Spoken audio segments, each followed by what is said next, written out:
Early the morning after my daughter's funeral, my phone rang. I was still sitting in the same chair, wearing the same clothes, staring at a room that no longer made sense without her in it. Grief hadn't even settled yet. It was still sharp, unfinished. The woman on the line said she was my daughter's supervisor. She told me my daughter had found something before she died. Something serious enough that it frightened her. Something she had tried to hide carefully. Then she asked me to promise I wouldn't tell anyone.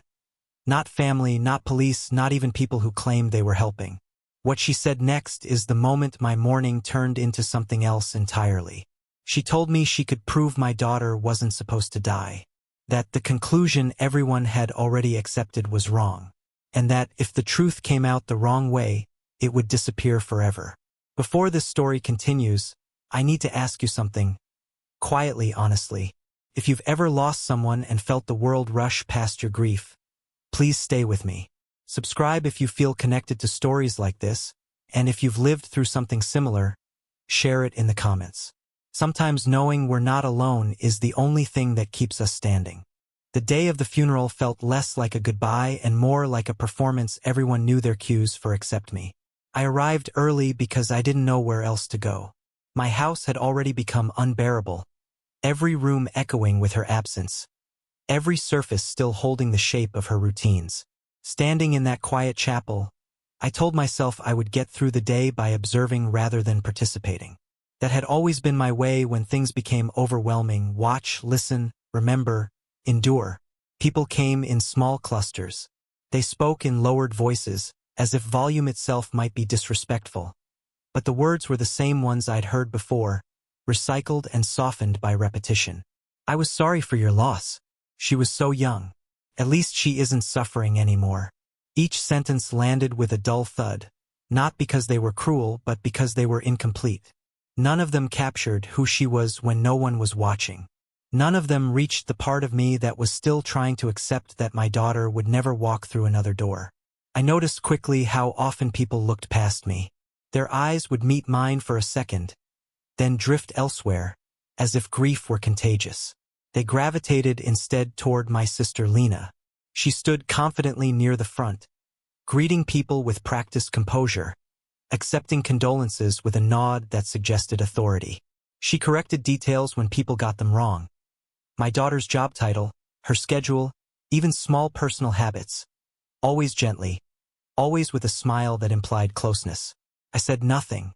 Not because I agreed, but because interruption would have made me visible in a way I wasn't ready for. I watched as Lena became the translator of my daughter's life, shaping it into something tidy and easily understood. I recognized the impulse. People like things to make sense, especially when death doesn't. But there was something unsettling about how quickly her version was accepted, how eagerly others deferred to it. When the service began, I sat in the front row, hands folded, posture straight. I didn't cry then. Tears would have been too exposed, too vulnerable in a room that already felt like it was slipping out of my control. The officiant spoke about legacy, about the impact one life can have. He spoke in general terms, careful not to speculate, careful not to ask questions. My daughter's name was said often, but she felt strangely absent, reduced to a concept rather than a person. During the reception afterward, it became clearer how little space there was for my grief. Conversations moved quickly away from me, settling into lighter topics as soon as politeness allowed. People wanted reassurance that tragedy could be contained, that it wouldn't linger too close to their own lives. I understood that instinct, but understanding didn't make it hurt less. At one point, a former colleague of my daughter approached Lena and spoke at length about how ambitious she'd been, how driven. Lena nodded and added details I knew weren't quite right. She spoke about late nights and stress, about how my daughter had always pushed herself too hard. The implication was subtle but unmistakable. Exhaustion, pressure, inevitability. A neat explanation forming in real time. I felt something tighten in my chest then. Not anger exactly, but a quiet alarm. My daughter had been careful, methodical. She didn't rush or burn herself out without reason. Hearing her reduced to a cautionary tale made me feel like I was watching someone rearrange evidence before an investigation had even begun. When I tried to speak, Only once, only briefly, the moment passed over me. Someone interrupted with a well-meaning comment. Another person stepped in, and the conversation moved on without my contribution. It wasn't intentional, I told myself. Just the natural chaos of grief. Still, the effect was the same. I was present but peripheral. The father, yes, but not the authority. By the time the final condolences were offered and the chairs began to empty, I felt oddly diminished, as if my role had already been defined and completed. I had shown up, received sympathy, and now I was expected to retreat quietly so everyone else could return to their lives with the comfort of having paid their respects. That night, back in my house, the silence felt heavier than before. I walked through her room slowly, noticing details I'd overlooked for years. The way she stacked books by subject rather than size. The notes taped inside her desk drawer, written in her precise handwriting. She had always been someone who planned ahead, who anticipated consequences. The idea that her life could be summed up so quickly, explained away so neatly, didn't sit right with me. I replayed the day in my mind, not for comfort, but for clarity. The way people spoke, the assumptions embedded in their words, the ease with which control shifted away from those who truly knew her. I realized then that grief wasn't the only thing I was carrying. There was a growing sense that something important was being decided without me, that my silence, whether chosen or forced, was allowing a version of events to take hold. I didn't know yet what that meant. I didn't have evidence or accusations, just a feeling, steady and insistent, that my daughter's story was being rewritten while I was still learning how to breathe without her. And I understood, with a clarity that surprised me, that if I didn't find my footing soon, I might lose more than just her. I might lose the truth of who she was and why she was gone. That realization stayed with me into the early hours of the morning, long after sleep failed to come. And it was still there when my phone rang the next day, pulling me into the next phase of something I hadn't yet named, but already sensed would change everything. 2 days after the funeral, an email arrived from my daughter's company. It was polite, restrained, written in the careful language of people who had already decided what mattered and what no longer did. They asked me to come in for a meeting regarding administrative closure. No condolences, no acknowledgement of loss, just a calendar invite with a time, a floor number, and a conference room name. I went because ignoring it felt like surrender. The building stood downtown, glass-faced and immaculate, the kind of place designed to reflect the sky and deflect responsibility. Inside, everything was quiet in an intentional way. Controlled temperatures, muted colors, the faint hum of efficiency. I signed in at the front desk and was given a visitor badge with my name spelled correctly but printed too small, as if even that detail wasn't worth emphasis. A woman I'd never met walked me to the meeting room. She spoke kindly, but not warmly. There is a difference, and I've learned to hear it. When we reached the room, she gestured for me to enter and closed the door behind me without asking if I needed anything. 3 people sat at the table. A man from legal, a woman from human resources, and another man whose role was never specified. None of them stood when I entered. None of them offered their hands. They nodded instead, brief and professional, as if we were about to discuss a missed shipment rather than my daughter's life. A folder lay in front of each of them, identical, already prepared. They began by thanking me for coming, then moved immediately into explanation. Not about what had happened to my daughter, but about what would happen now. Her position had been sunset, her responsibilities reassigned, her projects redistributed among teams to ensure continuity. The language was smooth, practiced. They had said these words before, possibly many times. I opened my mouth to ask a question, but the legal representative continued without pause. He explained that her access credentials had been terminated within hours of the incident. Her company laptop had been secured, her email account archived, all according to policy. All necessary, he said, to protect proprietary information. I remember thinking how quickly they moved, how little time had passed between her death and the sealing of her digital footprint. As if the priority wasn't understanding what she'd been doing, but preventing anyone else from seeing it. They slid a document toward me and asked me to sign. It acknowledged receipt of her personal belongings, items already itemized, boxed, and removed from her workspace. There was a clause stating that I agreed the company bore no responsibility beyond what had already been determined by internal review. Internal review. The words landed heavily. I asked when that review had taken place. The HR representative smiled, thin and rehearsed. She said it began immediately and concluded once all relevant departments confirmed there were no outstanding issues. She said it as if speed were a virtue rather than a warning sign. I asked what they meant by no outstanding issues. There was a brief silence then. Not confusion. Calculation. The man without a title spoke for the first time. He said there was no evidence to suggest wrongdoing, no indication of external pressure, no reason to believe her death was anything other than an unfortunate accident. He said the word accident the way someone uses a period at the end of a sentence, final, unquestionable. I felt something shift inside me then. Not grief. Not yet. Something colder. More focused. I asked how they could be so certain. The legal representative folded his hands and told me they had reviewed her recent performance evaluations, her communications, her access logs. He said she had been a valued employee, but that her role did not place her in sensitive areas that would warrant further concern. That was the moment I knew they were lying. Not blatantly, not recklessly, but carefully, selectively.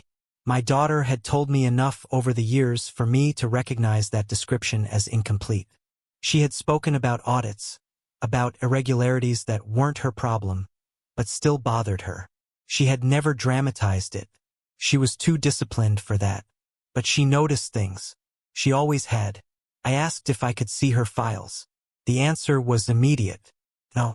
Company property. Confidential. Archived. I asked if anyone outside the company had been involved in the review. Another pause. The man from legal said authorities had been notified as required and that the company had cooperated fully.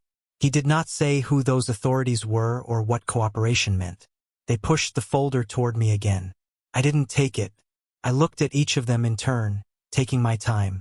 I've spent enough years in rooms like that to know when silence is more effective than protest. I let the quiet stretch until it became uncomfortable. Finally, I said I would not be signing anything that day. The HR representative's smile tightened. She reminded me gently that delaying closure could prolong the process unnecessarily. That it might be better for everyone to move forward. Everyone. Not me. Not my daughter. Everyone. I stood, thanked them for their time, and walked out without the folder. No one stopped me. They didn't need to. The system had already done what it came to do. In the elevator down, I replayed the meeting in my head. The speed. The certainty. The way they spoke about her in the past tense, not as a person who had died, but as a liability that had been neutralized. By the time I reached the street, I understood something with quiet clarity. This organization wasn't reacting to my daughter's death. It had prepared for it. And whatever she had been close to discovering, it was important enough that they wanted it buried alongside her. Quickly, cleanly, and without questions. I went home knowing the rules had changed. I was no longer just a grieving father. I was an obstacle. And obstacles, I knew from experience, were only tolerated until they became inconvenient. That night I didn't sleep. Not because I missed her, though I did, but because I finally understood the shape of what I was facing. And I knew that if I wanted answers, I would not be given them. I would have to take them. I went to my daughter's apartment the next morning expecting quiet. I expected dust in the corners, the faint smell of her shampoo still clinging to the air, the ordinary stillness of a life paused rather than erased. I had the landlord's number written on a slip of paper in my pocket, prepared for paperwork, keys, formalities. I told myself to be patient. Everything lately required patience. What I was not prepared for was absence. The door opened too easily. That was the first thing I noticed. No resistance, no familiar drag in the hinge she always meant to fix. Inside, the apartment felt wrong immediately. Not messy, not abandoned, but edited. Curated. Like someone had been there with a checklist and a deadline. Her desk was bare. The lamp she'd bought at a flea market was gone. The framed photo of us at the lake. Missing. The stack of notebooks she kept to the left of her laptop, always slightly crooked, gone. I opened drawers slowly, one by one, feeling something tighten with each empty space. No laptop, no external drive, no folders. Even the spare charging cables she kept meticulously coiled were missing. Felt less like a burglary and more like a retrieval. I stood there for a long time, hands at my sides, breathing shallowly, trying to understand how this had happened without my knowledge. The building manager arrived a few minutes later, keys in hand, expression neutral in the way people learn when they don't want to be involved. He said access had been authorized. Authorized by whom, I asked. By the company, he said. Standard procedure in cases involving corporate equipment. They'd arrived the evening after her death, he explained, accompanied by a security firm. Everything had been documented. He said this as if documentation were synonymous with justification. I asked why I hadn't been notified. He hesitated, then said he assumed the company had handled communication. Of course they had. I walked through the apartment again, slower this time, noticing smaller absences. A legal pad missing from the kitchen counter. The folder she kept under the sink, labeled in neat block letters, gone. Even the trash had been emptied, scrubbed clean of whatever might have been there before. Her life wasn't just being packed up. It was being erased. I felt a surge of something then. Not panic, not rage, but violation. A clear understanding that boundaries had been crossed deliberately, not accidentally. This wasn't about protecting company property. It was about controlling information, about making sure whatever questions she had been asking no longer had a physical form. I sat on the edge of her bed and let the weight of it settle. The room smelled faintly of detergent and something else I couldn't place. Normal smells, human smells, and yet the space felt staged, as if someone had tried too hard to make it neutral. That's when I noticed the bookshelf. It had been left mostly intact. Fiction, reference manuals, a few old paperbacks she reread when she needed comfort. But one shelf had a gap, too precise to be accidental. 3 books removed, all from the same section, all technical. I knew because I had helped her move them in once, joked about how heavy they were. They hadn't taken everything. Only what they knew mattered. That detail stayed with me as I locked the apartment and handed the keys back. Selective removal meant prior knowledge. It meant someone had understood what they were looking for before they ever stepped inside. On the drive home, my phone rang again. It was the same number as the day before. Her supervisor. This time her voice was lower, more controlled. She asked if I'd been to the apartment yet. When I said yes, there was a pause that told me everything she didn't say. She told me she was sorry. Not in the broad, meaningless way people had been using since the funeral, but specifically. Sorry I'd had to see that. Sorry they'd moved so quickly. She said it wasn't right. That was the first time anyone connected to the company had acknowledged that something about this process was wrong. She asked if I was alone. I said I was. She told me then that my daughter had anticipated this. That she had known, or at least suspected, that if anything happened to her, her work would be accessed, filtered, and reshaped to fit a narrative already waiting. I asked how she knew that. There was another pause, heavier this time. She said my daughter had come to her weeks before her death. Not formally. Not through official channels. Just quietly after hours. She'd said she was seeing patterns that didn't align. Financial discrepancies that weren't large enough to trigger alarms, but consistent enough to suggest design. She hadn't accused anyone. She'd just asked how to protect herself if she was wrong. I felt something twist painfully in my chest. I pictured my daughter standing in that office, calm as ever, asking careful questions not because she was afraid, but because she was responsible. The supervisor told me she'd advised caution, documentation, redundancy, never keeping everything in one place. I asked if my daughter had listened. She said yes. Then she said something that made me grip the steering wheel hard enough to ache. She said not everything had been taken from the apartment. There were things the company didn't know existed. That was when I understood the scope of what had been done. The speed, the efficiency, the confidence, it wasn't just damage control. It was a search. and searches only happen when there's something to find. When the call ended, I pulled over and sat there for a long time, engine idling, traffic moving past as if nothing had changed. I felt exposed, but also strangely grounded. The violation I just witnessed had stripped away any remaining illusion that this was an unfortunate accident handled poorly. It was something else entirely. When I finally drove home, I didn't go inside right away. I sat in the car and thought about my daughter. How careful she was, how quietly thorough. If she'd prepared for this, then she'd done so without dramatics, without telling me, because she knew I would worry. And she'd been right. But she'd also trusted that if something went wrong, I would be able to finish what she started. Not loudly, not recklessly, but correctly. That night, I didn't touch her belongings. I didn't sort or pack or clean. I left everything exactly as it was. Because now I understood that preservation mattered. That absence could speak as clearly as presence. Someone had already crossed into her life without permission. I wasn't going to make it easier for them to do it again. That night, long after the house had gone quiet, my phone vibrated again. Not rang, vibrated. A deliberate choice. I recognized the number immediately. My daughter's supervisor. She hadn't left a message the first time she called earlier that evening, and I knew that meant she was weighing something. People don't call twice unless they've crossed a line inside themselves. I answered without greeting. She didn't either. She asked me again if I was alone. Not out of courtesy this time, but necessity. I told her I was sitting at my kitchen table, lights off, nothing but the hum of the refrigerator for company. That seemed to satisfy her. She told me she was taking a risk. That was her phrase. Not doing the right thing. Not helping. A risk. I respected the honesty of it. People who understand consequences tend to tell the truth more carefully. She said there were things she couldn't put in writing. Not on company servers. Not on personal email. Not anywhere that could be logged, flagged, or reconstructed later.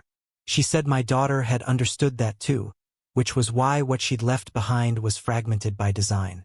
Then she asked me something I hadn't expected. She asked if I trusted my daughter. The question caught me off guard, not because I didn't, but because of how fundamental it was. Trusting my daughter wasn't a decision, it was a given. I told her that. She exhaled, slow and audible. Then she said she was going to send me a file. Not through email. Not through any platform connected to her name. It would come from an anonymous address, routed through systems she didn't fully understand herself. She warned me not to open it on any device that had ever been associated with my daughter or her company. I asked her why she was helping me. There was a pause long enough that I wondered if the call had dropped. When she spoke again, her voice was quieter, more personal. She said she'd ignored her instincts once before in her career. A long time ago, someone else had raised concerns. Subtle ones. Nothing dramatic. She'd dismissed them as overthinking, as paranoia. 6 months later, that person had been escorted out under circumstances no one ever explained. She told herself it wasn't her responsibility to intervene. She said she wouldn't make that mistake twice. The file arrived 10 minutes later. I waited another 10 before opening it, just sitting there, phone face down, breathing steadily. When I finally turned the screen back on, the subject line was empty. No name, no context, just an attachment. Inside were documents that didn't belong together. That was the first thing I noticed. Logs mixed with emails. Screenshots alongside spreadsheets. Nothing polished. Nothing summarized. It felt raw, incomplete, like pieces pulled from different moments and never meant to be assembled by anyone else. And yet, as I moved through it slowly, patterns emerged. There were access reports showing who had entered certain financial systems and when. Times that didn't align with official records. User IDs that appeared in logs but not in personnel directories. My daughter's name appeared repeatedly, not as an initiator, but as a reviewer. Someone who flagged anomalies without triggering alerts. There were internal emails too. Not addressed to her directly, but copied. Conversations that assumed she wouldn't push back. Casual references to adjustments, deferrals, temporary holds that stretched across quarters. language that blurred the line between accounting flexibility and outright manipulation. One message stood out, sent late at night, not to her but about her. It said she was asking too many questions for someone at her level. I felt my jaw tighten when I read that, not because it surprised me, but because it confirmed something I'd suspected for years. My daughter didn't fit easily into hierarchies built on silence. She respected structure, but not at the expense of clarity. At the bottom of the folder was a single file labeled with a date 2 days before her death. Inside was a draft message, unsent, unfinished. It wasn't emotional. It wasn't accusatory. It read like a professional escalation. Clear, precise, restrained. She outlined discrepancies she'd observed, referenced specific transactions, requested a formal review. She didn't threaten. She didn't speculate. She simply asked that the data be reconciled. The timestamp showed it had been scheduled to send early the following morning. It never did. I stared at that file for a long time, feeling something settle into place. This wasn't a confession. It wasn't a cry for help. It was a warning, carefully constructed and deliberately delayed, as if she'd been buying time. Time for what I didn't yet know. My phone vibrated again. A text this time, from the supervisor. She told me my daughter had come to her the afternoon before she died. Not panicked, not frantic, just focused. She'd said she needed someone to know what she'd found, but not yet. That she was still verifying, still checking her own assumptions. She'd said if anything happened to her, it wouldn't be because she'd made a mistake. That sentence stayed with me. I asked the supervisor if anyone else knew about this. She said no, or at least no one who would admit it. She said people had started behaving differently in the days before my daughter's death. Meetings canceled without explanation. Access quietly restricted. Questions deflected instead of answered.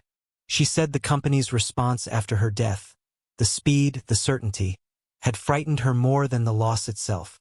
I closed the file and leaned back in my chair, letting the weight of it press down. Grief was still there, but it had changed shape. It was no longer just about absence. It was about interruption. A life stopped mid-sentence. For the first time since the funeral, the narrative everyone else seemed so comfortable with began to crack. Not because of emotion, but because of evidence. Inconsistencies, gaps, the kind that don't resolve themselves no matter how many times they're ignored. I thanked the supervisor quietly. I didn't promise anything. Promises create expectations, and expectations leave trails. She understood that. Before we ended the call, she said one last thing. She said my daughter had trusted me, even without telling me everything.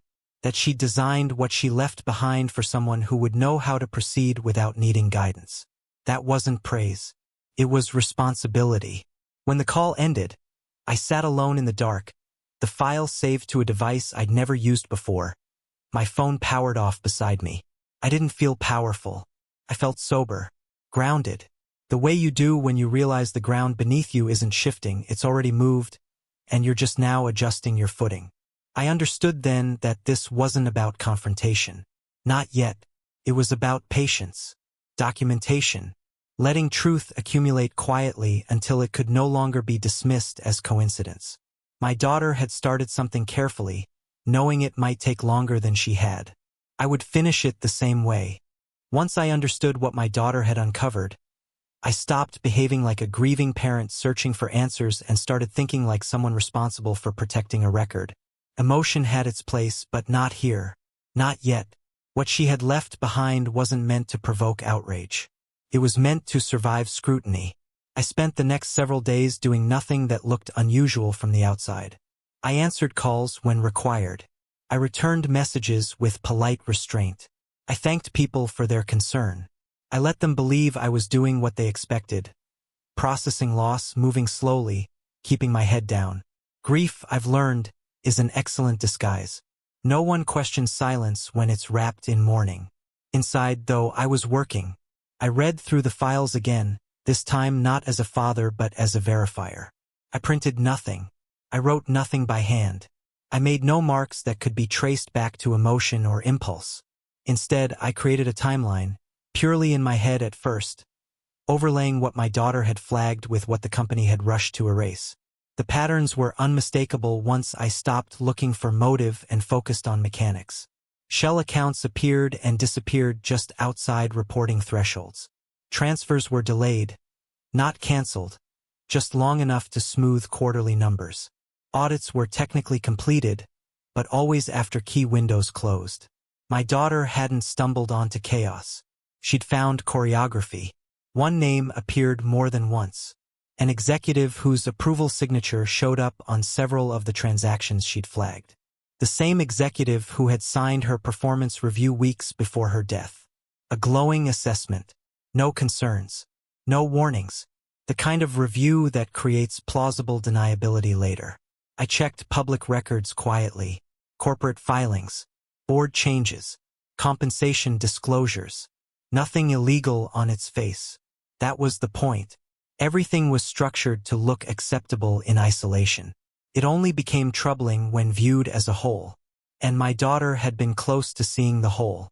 What struck me most wasn't the scale of the manipulation, but its patience. This wasn't greed in a hurry. It was something slower, more deliberate. The kind of operation that relies on people doing exactly what they're told and never asking why. People like my daughter were anomalies. Not dangerous by nature, but destabilizing by presence. I stopped asking questions altogether. That decision wasn't resignation. It was strategy. Every call I didn't make was a call they couldn't anticipate. Every silence was a gap they had to fill with assumptions. I let the company believe their efficiency had worked, that their speed had closed the matter, that I was another grieving parent who would eventually accept the version of events offered to him because it was easier than resisting. Meanwhile, I began documenting everything quietly. Not digitally. Not yet. I memorized reference numbers, dates, sequences. I cross-checked what I already had with publicly available data, making sure nothing I relied on could be dismissed as privileged or stolen. My daughter had been careful. I would be meticulous. I also began to understand why her death had been ruled accidental so quickly. The speed wasn't just about optics. It was about momentum. Once a narrative hardens, reversing it requires far more energy than establishing it in the first place. Questions become inconveniences. Doubt becomes disrespectful. Anyone who persists is framed as unable to move on. I let them think I was moving on. In the quiet hours of the night, I thought about my daughter's final days. Not sentimentally, but analytically. The canceled meetings her supervisor had mentioned. The sudden changes in access. The way her work had been archived before anyone outside the company had even spoken to me. None of it felt reactive anymore. It felt anticipatory. I realized then that my daughter hadn't just been verifying data. She'd been gauging reaction, watching who deflected, who grew impatient, who stopped returning calls. She'd been mapping behavior as much as numbers. And somewhere in that process, she'd crossed an invisible line. That was when I understood the risk she'd been managing, and the one I now carried. I consulted no one. Not lawyers. Not authorities. Not family. Every new voice introduces uncertainty, and uncertainty creates noise. What I needed was clarity and timing. The supervisor sent one final message during that period. Just a single sentence. She said there were internal discussions underway about legacy exposure. That phrase told me everything. They weren't worried about what had happened. They were worried about what might surface later. I began preparing for that moment. Not with accusations. Not with confrontation. But with alignment. Every piece of information I held could be corroborated by something neutral, something external. That was my daughter's brilliance. She hadn't relied on access that could be revoked. She'd anchored her findings in systems that outlived individual permissions. I didn't yet know how or when I would present what I had. But I knew this. When I did, it wouldn't be framed as suspicion or grief-driven outrage. It would be framed as fact. In sequence. Without commentary. The truth, when assembled properly, doesn't argue. It waits. And so did I. By the time the request came for a follow-up meeting, a legal one this time, I was ready. Not because I felt confident, but because I understood the terrain. They expected emotion. I would give them structure. My daughter had done the hardest part. She'd seen what others ignored and preserved it without drawing attention to herself. All I had to do now was make sure her work was no longer invisible. The request for the follow-up meeting came exactly when I expected it to. Not too soon because they needed time to prepare. Not too late because unresolved variables make organizations nervous. The email was courteous, even warm, and framed as a clarifying discussion. It included legal counsel this time, which told me everything I needed to know about the shift underway behind the scenes. I agreed to attend without hesitation. I arrived early, not to assert confidence, but to observe. The same building, the same glass and steel, but the atmosphere felt subtly altered, like a room after furniture has been rearranged just enough to make you question your memory. The receptionist greeted me by name this time. That hadn't happened before. The conference room was different too. Larger. Windows instead of walls. A view of the city below. This wasn't an accident. People choose rooms the way they choose language, intentionally. 5 people were seated when I entered. 2 I recognized from before. 3 were new. Legal counsel sat closer to the center now. The executive whose name I had seen in my daughter's files was there as well, posture relaxed, expression neutral. He looked at me with polite curiosity, not recognition. No one offered condolences. They began by thanking me for coming and acknowledging that the previous meeting may have felt abrupt. They spoke about transparency, about cooperation, about the importance of addressing concerns thoroughly. It was all very careful, very symmetrical, as if each sentence had been weighed and approved in advance. I listened without interrupting. Then they asked if I had any questions. I told them I did, but that I would prefer to begin by submitting documentation for the record. There was a pause. Not resistance. Surprise. I placed a slim folder on the table. No labels. No commentary. Just documents arranged in precise order. I didn't explain where they came from or how I obtained them. I didn't need to. Every page referenced public filings, internal timestamps, and cross-system discrepancies that could be independently verified. As they reviewed the contents, the tone in the room changed, not dramatically but perceptibly. Shoulders stiffened. Pens stopped moving. The executive leaned forward slightly, eyes narrowing just enough to suggest recognition. I said nothing. Silence is uncomfortable for people who are used to controlling the narrative. It creates space where assumptions can no longer hide behind momentum. One of the lawyers asked where I had obtained the access logs. I told him they were publicly referenced identifiers, not proprietary data. That anyone with sufficient familiarity and patience could have assembled them. I added calmly that my daughter had been very patient. That was the first time her name unsettled the room. They began asking more questions then, but their phrasing shifted. Less dismissive, more precise. They asked about dates, correlations, thresholds. I answered selectively, not evasively, accurately. I offered no theories, no accusations. Just confirmations. At one point, the executive cleared his throat and said that correlation did not imply intent. I agreed with him. Then I added that consistency over time often did. That was enough. The legal counsel suggested a brief recess.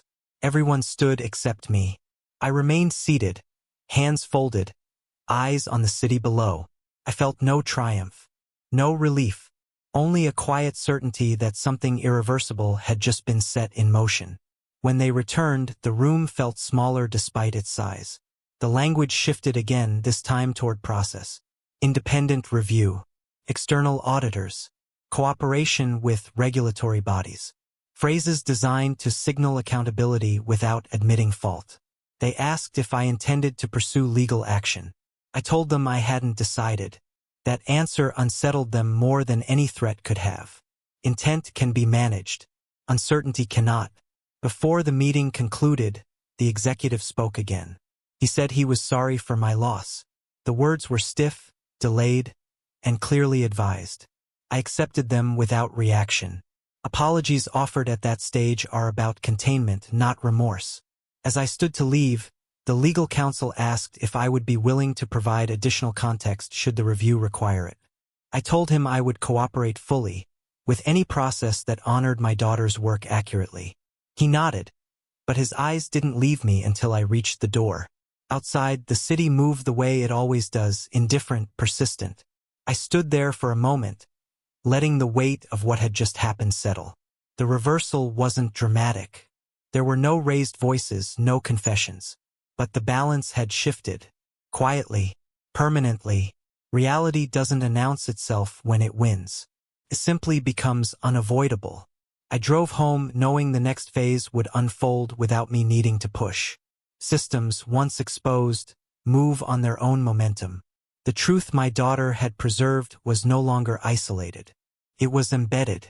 That evening, my phone rang twice. I didn't answer either call. One was from a number I recognized. The other I didn't. Both could wait. What mattered was that my daughter's work was no longer invisible. It had crossed from private concern into public reckoning, not through force but through structure. She would have appreciated that. The investigation didn't arrive with headlines or announcements. There were no press releases, no statements crafted for public comfort. It moved the way serious things usually do, quietly, methodically, and without regard for the people waiting for closure. Weeks passed, then months. Time stretched in that peculiar way it does after loss, when every day feels both heavy and insubstantial. I was contacted only when necessary. Requests for clarification, verification of dates, confirmation that certain documents had been assembled independently. Each interaction was restrained, professional, almost careful not to provoke emotion. I appreciated that. Emotion had already done enough damage in this story. What mattered now was precision. The company placed several individuals on leave pending review. They used neutral language, administrative action, internal restructuring.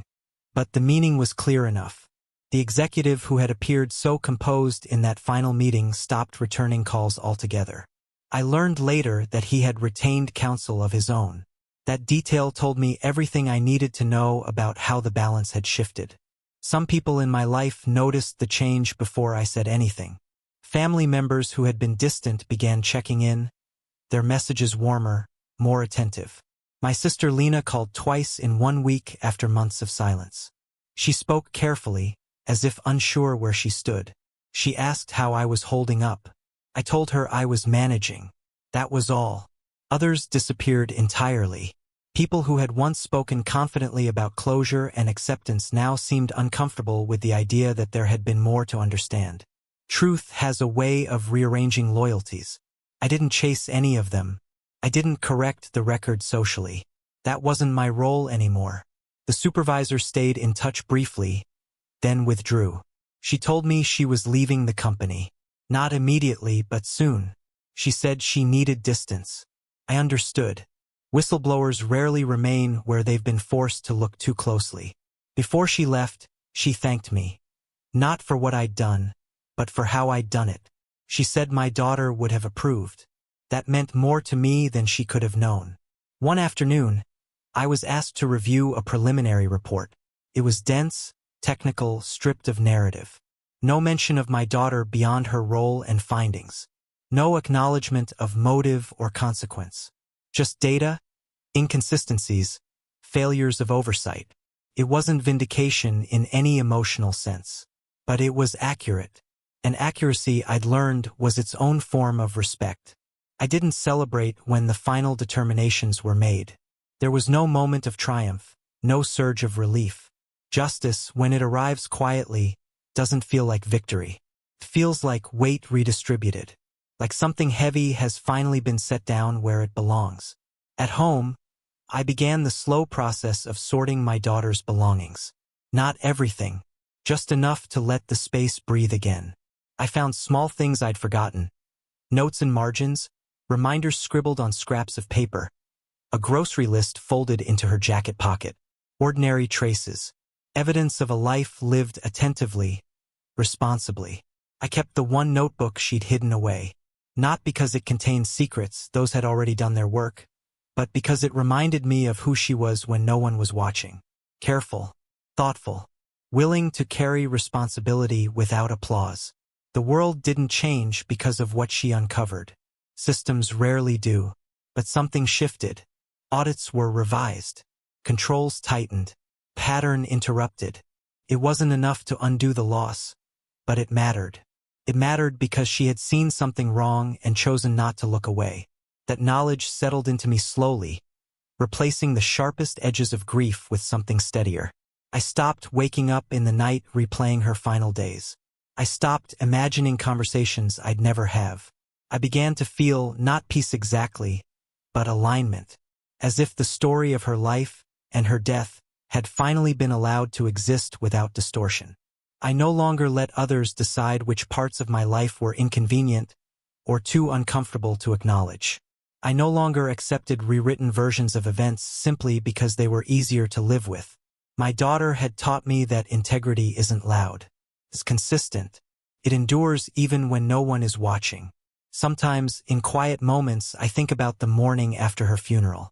The phone call, the request for secrecy, the realization that she had trusted someone to carry the truth forward when she no longer could. I didn't know then whether I was capable of that responsibility. I do now. I don't speak about what happened unless I'm asked. I don't frame it as a battle won or a wrong righted. I simply say that my daughter did her job well, and that her work mattered, because it did. Not because it changed the world, but because it refused to let a lie stand unchallenged. That's enough for me.